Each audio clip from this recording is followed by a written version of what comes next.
September 2022ರ BA 2ನೇ ಸೆಮಿಸ್ಟರ್ನ sociology OEC ಪ್ರಶ್ನೆ ಪತ್ರಿಕೆಯನ್ನು 2 ಅಂಕದ ಪ್ರಶ್ನೋತ್ತರಗಳೊಂದಿಗೆ ನೋಡೋಣ.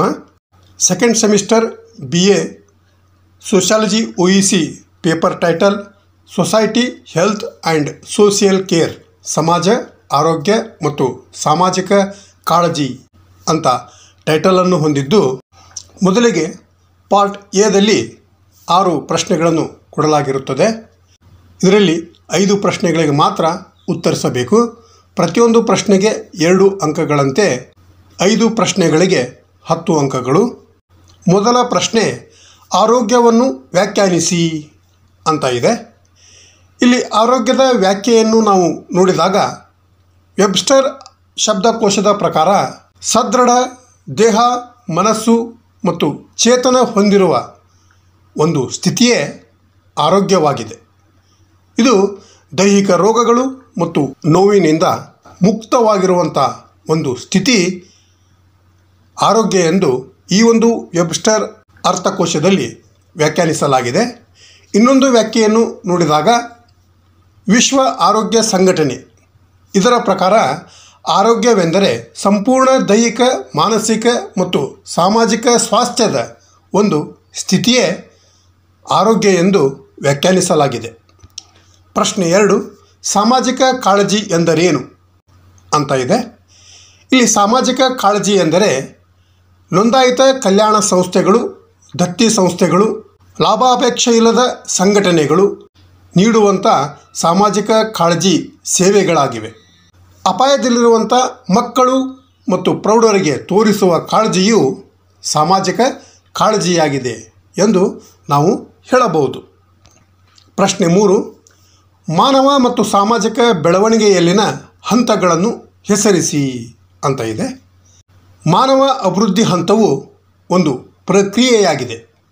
ಇದರಲ್ಲಿ ಮಾನವ ಜೀವಿಯು ಶೈಶವದಿಂದ ಹಿಡಿದು ಪ್ರೌಢಾವಸ್ಥೆಯ ಕೊನೆಗೆ ಅಂದರೆ ಇಳಿ ವಯಸ್ಸು ಅಂದರೆ ವೃದ್ಧಾಪ್ಯನವರೆಗೆ ಹೀಗೆ ವಿವಿಧ ಹಂತಗಳನ್ನು ದಾಟಿ ಹೋಗುವುದೇ ಈ ಒಂದು ಮಾನವ ಮತ್ತು ಸಾಮಾಜಿಕ ಬೆಳವಣಿಗೆಯಲ್ಲಿನ ಹಂತಗಳಾಗಿವೆ.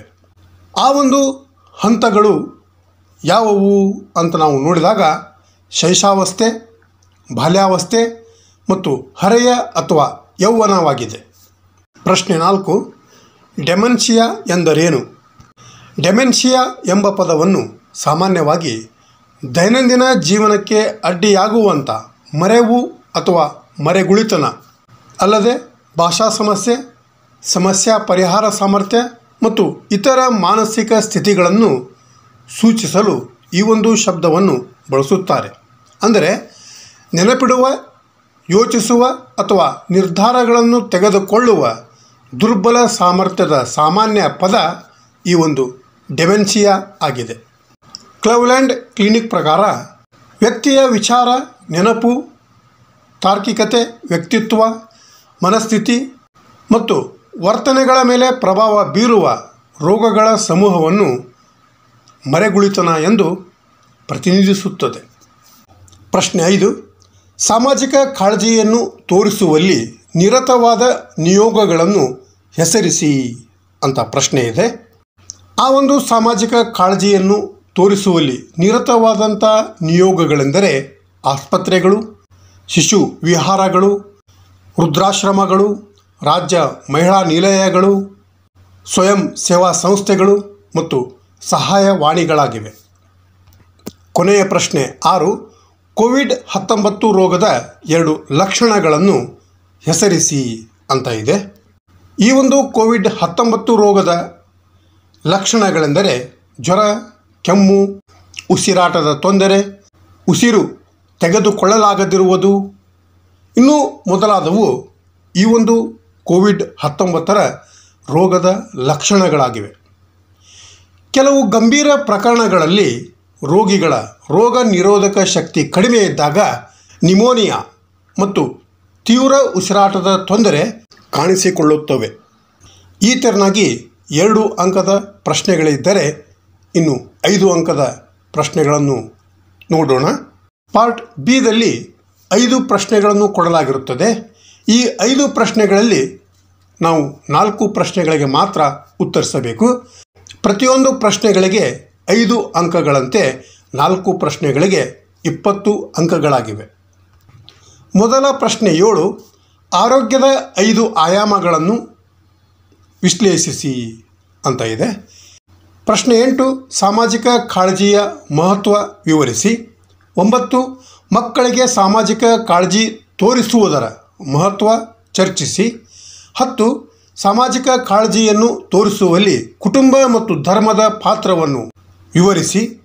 ಹಾಗೂ ಕೊನೆಯ ಪ್ರಶ್ನೆ 11, ಆಸ್ಪತ್ರೆಗಳು ಮತ್ತು ಕ್ರೇಶ್ ಕುರಿತು ಪ್ರಬಂಧ ಬರೆಯಿರಿ ಅಂತ 5 ಅಂಕದ ಪ್ರಶ್ನೆಗಳು ಇದ್ದರೆ, ಇನ್ನು ಕೊನೆಯದಾಗಿ ವಿಭಾಗ ಕ, ಇಲ್ಲಿ 4 ಪ್ರಶ್ನೆಗಳನ್ನು ಕೊಡಲಾಗಿರುತ್ತದೆ.